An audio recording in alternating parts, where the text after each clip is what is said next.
क्या आपको भी किडनी स्टोन्स हैं और आप बहुत डरते हैं कि यार मैं अपने पत्थर को नहीं निकलवाऊंगा क्योंकि ये प्रोसीजर बहुत खतरनाक होते हैं।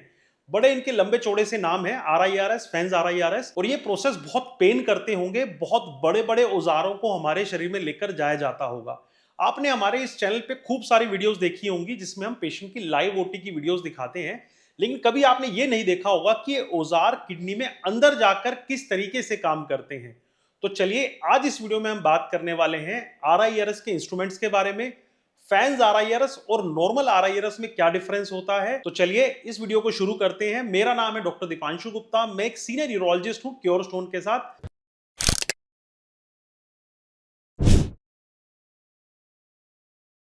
तो आज हम बात कर रहे हैं कि RIRS को कैसे किया जाता है, फैंस RIRS और नॉर्मल RIRS में क्या डिफरेंस होता है। देखिए, RIRS को करने के लिए हमारी जो जादुई दूरबीन है वो ये होती है। इसे हम फ्लेक्सिबल रोट्रोस्कोप बोलते हैं। ये फ्लेक्सिबल क्यों है? क्योंकि आप देख पा रहे हैं ये किसी भी डायरेक्शन में मूव कर सकता है। और अगर आप इसको 3 डायमेंशनल स्ट्रक्चर में देखेंगे तो देखिए कि किसी भी डायरेक्शन में ऐसे मूव कर सकता है। इसकी खास विशेषता ये होती है और इसके सारे कंट्रोल्स हमारे इस हाथ के अंदर होते हैं। मैं हाथ से नीचे कर रहा हूं तो वो नीचे हो रहा है, और जब मैं हाथ से ऊपर कर रहा हूं तो वो ऊपर हो रहा है। ये देखिए आप, जैसे एक सांप के जैसे मूव कर रहा है, ये आप देख पा रहे होंगे। तो इस मूवमेंट की वजह से ही हम किडनी के सारे एरियाज में जा पाते हैं। दूसरा, आप चेक करिए कि इस तार की, इस दूरबीन की मोटाई कितनी है।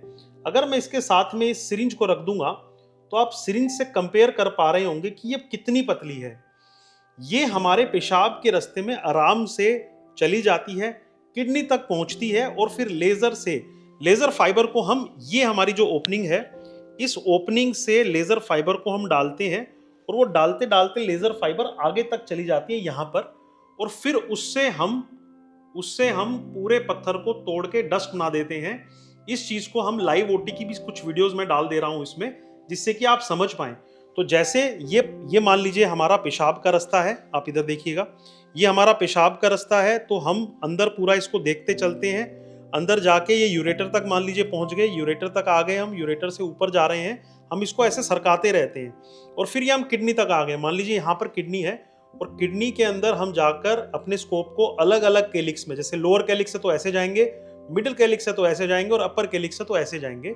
इस तरीके से हम अपनी दूरबीन को लेकर जाते हैं। फिर जो लेजर फाइबर है उससे पत्थर को तोड़कर डस्ट बना देते हैं। अब एक चीज क्या है कि अगर आप देखेंगे तो हमारे पास ये 2 शीट रखी हुई हैं। ये जो शीट है ये बेसिकली एक्सेस शीट इनको हम बोलते हैं। ये हमारा रास्ता आसान बनाने के लिए है। पहले हम इस एक्सेस शीट को यूज करते थे।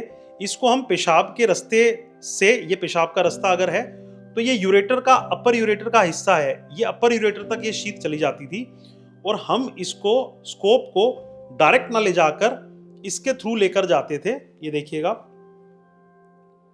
मैं इसको पूरा अंदर तक लेकर जा रहा हूं, ये देखिएगा। तो ये पूरा इससे बाहर निकल आती थी, तो हमको ज्यादा मूवमेंट नहीं करनी पड़ती थी। तो यूरिथ्रा से लेकर हम पूरा अब यूरेटर तक आ गए, और फिर किडनी में आराम से ऐसे चले जाते हैं और इसको तोड़ देते हैं। तो इसमें से जो इरिगेशन होता है वो यहां से निकलता है, तो इरिगेशन यहां से निकलता है, और जो बैक चैनल से इस रास्ते से बाहर आ जाता है। जो ये आप देख पा रहे हैं ना, इन दोनों के बीच में जो गैप है, इससे पूरा जो यूरिन है वो बाहर आता रहता था। ये पैसिव एक तरीके से प्रोसेस रहता था। लेकिन जब से फैंस RIRS आया है तो उसकी शीट कुछ अलग होती है। ये आप देखिएगा, ये फैंस RIRS की शीट है।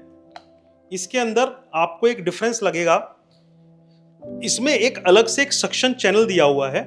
तो हम इस दूरबीन को इस पाइप से अंदर डाल देते हैं। ये वहीं पर ही रहती है, यूरिथ्रा में रहती है, और ये रास्ता हमारे अपर यूरेटर तक रहता है। तो इसको हम ऐसे डाल देते हैं, ये ऊपर तक चली गई, और जितना भी यूरिन है वो सारा का सारा इससे सक्शन होता रहता है। ये इसके साथ में एक सक्शन चैनल लगा होता है, इससे सारा का सारा यूरिन जो है वो सक्शन होता रहता है। तो ये इसका सबसे बड़ा रेवोल्यूशन है। सिर्फ इतनी सी चीज से रेवोल्यूशनाइज हो गई है। क्यों? क्योंकि एक तो ये पैसिवली जो पानी निकल रहा था उसकी बजाय हम एक्टिवली अंदर से चीजों को सक कर रहे हैं।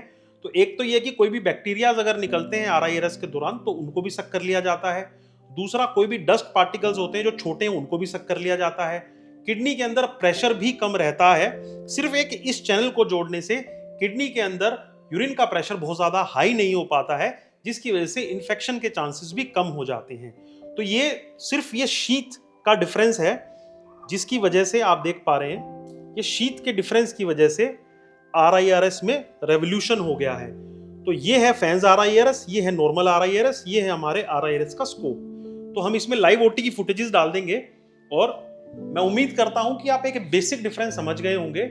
ऐसी और किडनी स्टोन्स की वीडियो के लिए हमारे YouTube चैनल को सब्सक्राइब करें, हमें फॉलो करें। धन्यवाद।